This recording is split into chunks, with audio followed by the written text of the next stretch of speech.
हाय। आज हम पढ़ेंगे टेंसेस। क्योंकि ग्रामर समझने के लिए टेंस अगर हमें समझ में नहीं आएंगे तो हम कोई भी ट्रांसफॉर्मेशन और कोई भी ट्रांसलेशन बनाना हमारे बस की बात नहीं होगी। तो टेंस होता क्या है? सीधे सीधे शब्दों में कहो तो टेंस मीन्स समय, जो टाइम को शो करता हो। अगर हम बुक के हिसाब से बोले तो टेंस का हिंदी में मतलब होता है काल। काल का मतलब भी समय ही होता है। अब जो हमारा समय है या जो काल है, जो टेंस है, वो तीन तरह का होता है। एक तो जो चल रहा है, एक जो बीत गया और एक जो आने वाला है, यानी प्रेजेंट, पास्ट एंड फ्यूचर। जो चल रहा है उसको बोलते हैं हम प्रेजेंट टेंस, या हिंदी में बोले तो वर्तमान काल। और जो बीत गया है उसको पास्ट टेंस या भूतकाल।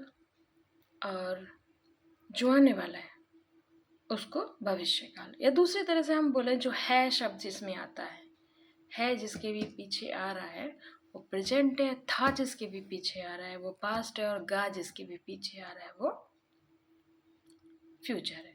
यानी किसी भी वाक्य के अंत में अगर है शब्द आ रहा है तो प्रेजेंट का ही है, था शब्द आ रहा है तो पास्ट का है, और गा शब्द आ रहा है तो फ्यूचर का है।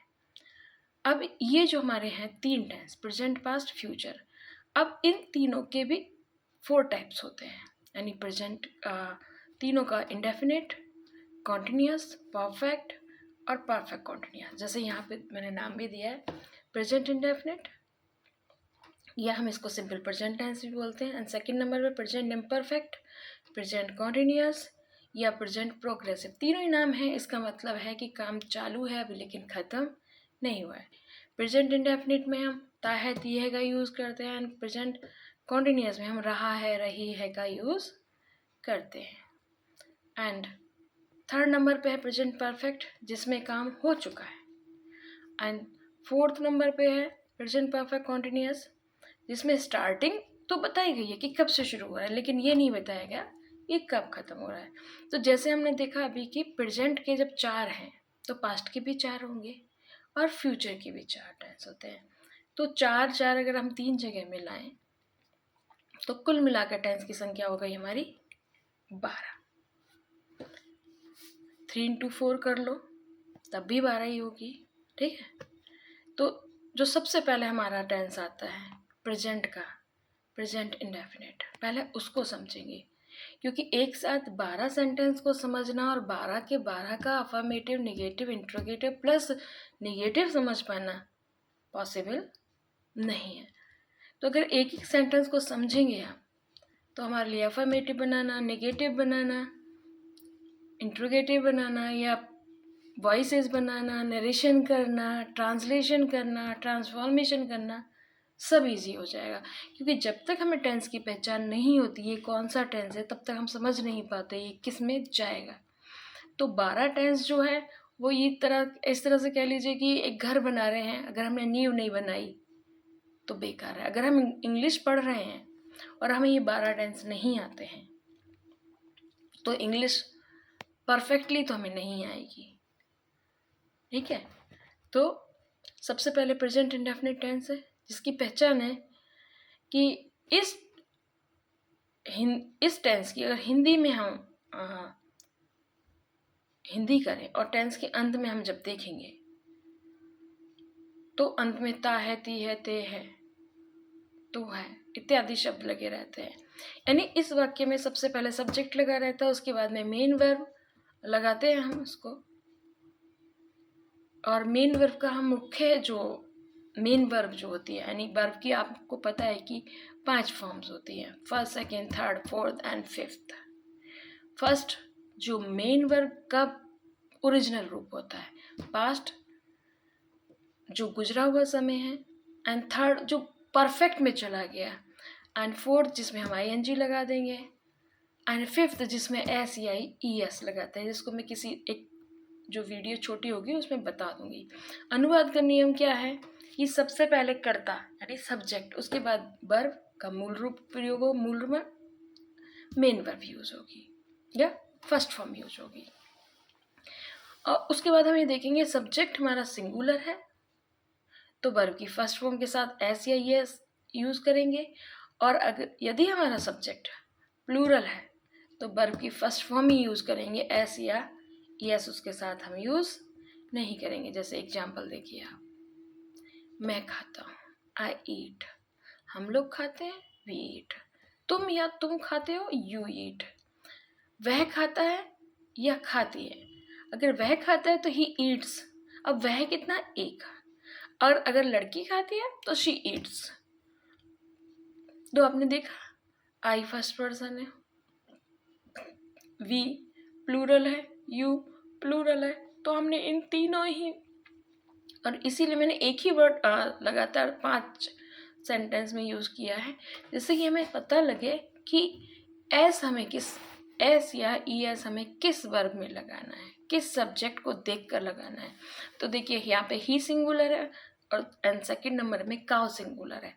जहाँ जहाँ सब्जेक्ट हमारा सिंगुलर है हम वर्ब की फर्स्ट फॉर्म में एस या ई एस लगा रहे हैं, जहाँ पर हमारा सब्जेक्ट प्लूरल है वहाँ हम सिर्फ वर्ब की फर्स्ट फॉर्म का ही यूज़ कर रहे। जैसे आई राइट, मैं लिखता हूँ, आई राइट, हम लिखते हैं, वी राइट, तुम लिखते हो, यू राइट, अब वह लिखता है, लिखती है, ही या शी राइट्स, क्योंकि चाहे वो लड़की हो चाहे वो लड़का हो, यानी तो दोनों ही सिंगुलर है। अब वे लोग लिखते हैं या वे लिखते हैं, दे राइट।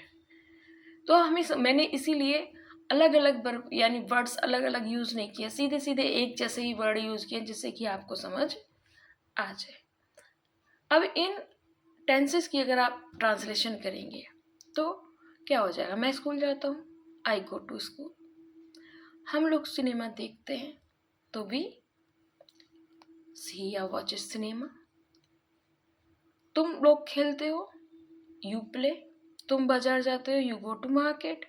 अब आप देख पा रहे हैं कि ऊपर के चारों सेंटेंसेस में किसी में भी वर्ब की फर्स्ट फॉर्म में एस या एस नहीं लगा है, क्योंकि चारों के चारों किस में काउंट हो रहा है, प्लूरल में। पांचवा भी ऑलरेडी प्लूरल में है कि लड़के अंग्रेजी बोलते हैं, बॉयज स्पीक इंग्लिश। अब यहाँ पे होता है लड़का इंग्लिश बोलता है तो boy speaks English, the boy speaks English हो जाता है। जैसे अगला है, चीकू पटना में रहता है, चीकू लिव्स इन पटना। अब हमने लिव्स क्यों लगाया है, क्योंकि चीकू कितना है, सिंगुलर, उसकी माँ पूजा करती है। अब उसकी माँ लड़की की हो सकती है या लड़के की हो सकती है, तो हर मदर करो या हिज मदर करो, क्योंकि इसमें जेंडर शो नहीं हो रहा है कि कौन है। तो हम क्या करेंगे, हर या हिज मदर वर्शिप्स, वर्शिप में क्या लगाएंगे, एस लगाएंगे। सूर्य पूरब में उगता है, the sun rises in the east, ये सबको पता होगा, कॉमन सेंटेंस है, फर्स्ट सेकंड थर्ड के बच्चे इसको खूब अच्छे से जानते हैं। सन कितना, एक है, इसलिए हमने राइज में एस लगाया। मेरी माँ मुझे प्यार करती है, माई मदर लव्स मी, क्योंकि मेरी माँ कितनी है, एक। तारे आकाश में चमकते हैं, अब यहाँ पे क्या होगा, तारे, तारा नहीं है, तारे बहुवचन में, तो stars shine in the sky.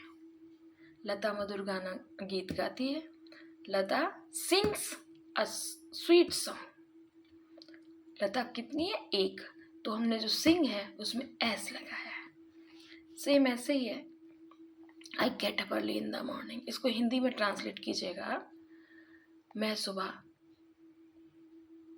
जल्दी उठता हूँ।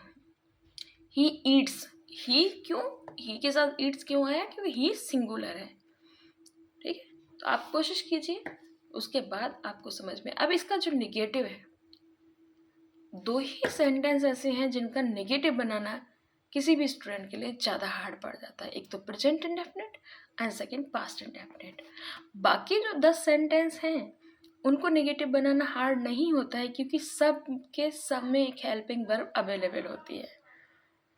हेल्पिंग वर्ब से हमें पता चल जाता है हमें यहाँ नॉट लगाना है, लेकिन इन दो में हमें पता नहीं चल पाता जब हम छोटी क्लासेस में होते हैं कि हमें नॉट लगाना कहाँ है और किसके साथ लगाना है।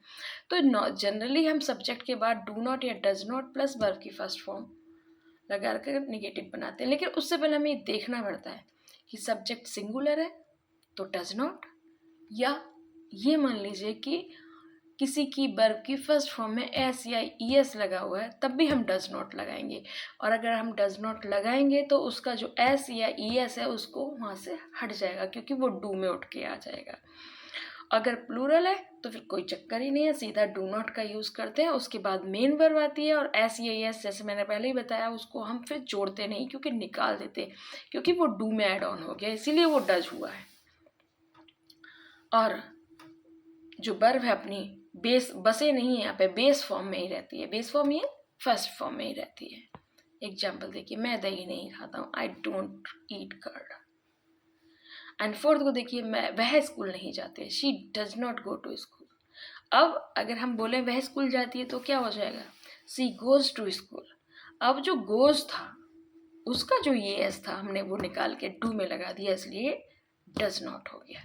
ठीक है, अब ये इसकी एक्सरसाइजेस है, आप करेंगे तो आपको समझ में, जैसे तुम मांस नहीं खाते हो, यू डोंट ईट मीट, हम धूप में नहीं खेलते, we don't play in the sunshine. अब जब यहाँ पे आएंगे, वह अमेरिका में नहीं रहता है, क्योंकि ऊपर के तीनों सब्जेक्ट क्या है, प्लूरल है, एंड फोर्थ वाले का और फिफ्थ वाले का एंड सिक्स्थ वाले का ये सारे कौन से हैं, सिंगुलर।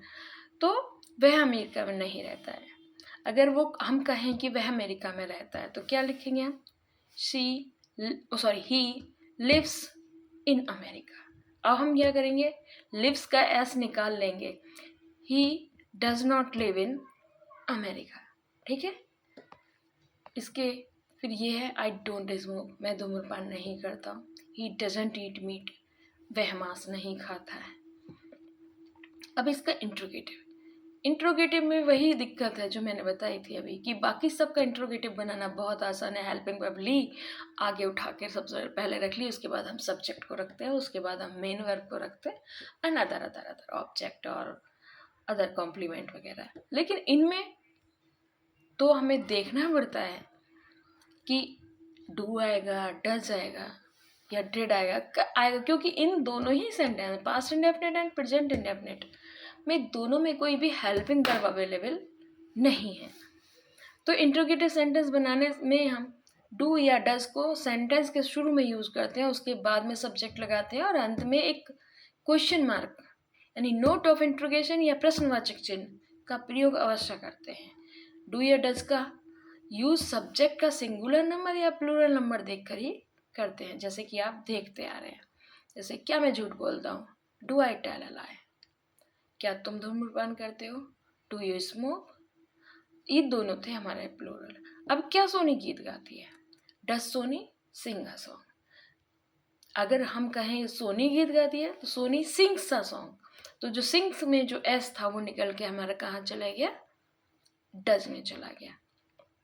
सेम ऐसे ही है कि इसको भी ट्रांसलेट कीजिए इंग्लिश में, क्या मैं चोरी करता हूँ, क्या हम लोग जुआ खेलते हैं, जुआ को गैम्बलिंग कहते हैं। ठीक है, और तो कोई इसमें हल्ला को मेक ए नॉइस ही बोलते हैं, और कोई ऐसा हार्ड वर्ड नहीं है जिसको आप ट्रांसलेट ना कर पाओ। लेकिन अगर फिर भी कोई प्रॉब्लम हो तो आप पूछ सकते हैं।